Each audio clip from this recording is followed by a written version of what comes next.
I wrote Uprising, or the original idea to write Uprising came because my editor suggested that I do something about the Triangle Shirtwaist Factory fire, which was a tragic event in the early 1900s, but also a pivotal event because as a result of that fire, there were a lot of laws passed about workplace safety.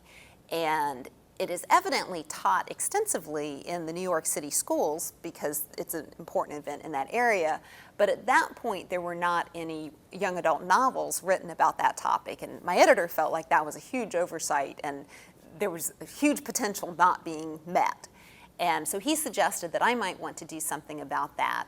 And it took me a while because I had other projects going on as well. And between the time that he suggested the idea and the time that I actually wrote the book, there actually was another book that came out that was a young adult novel about the Triangle Shirtwaist Factory fire. But it ended up, the two books were very different. And I've heard all of the books. Now, I think there are at least 3 books that are young adult novels about that topic. And I understand that the other 2 are fabulous, but I was so immersed in that history for so long that I'm a little bit burnt out on the whole topic, so I haven't read them myself. I think historical fiction can be a great way for teachers to make the history come alive for students, because unfortunately, I think a lot of students have the attitude that history is boring, that it's just names and dates and dead people. But once they're reading a novel about that particular topic and are able to put themselves in the place of real maybe not real kids, but kids who have dreams and goals and want things that are maybe very similar to what they want out of life, I think it makes a much larger impact on them. And the thing that I found researching history is that a lot of the things that are issues in the past are still issues now, and we really need to have the historical perspective on it.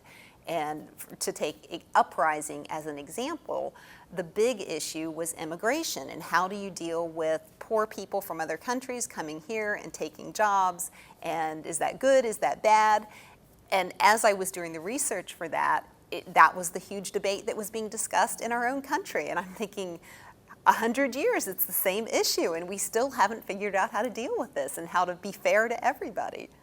But on the bright side, the other issue that I was dealing with that was absolutely huge was women's rights, because women were very much trying to get the right to vote at that point. So I would periodically remind myself that we have made progress in the last 100 years, that women can vote now.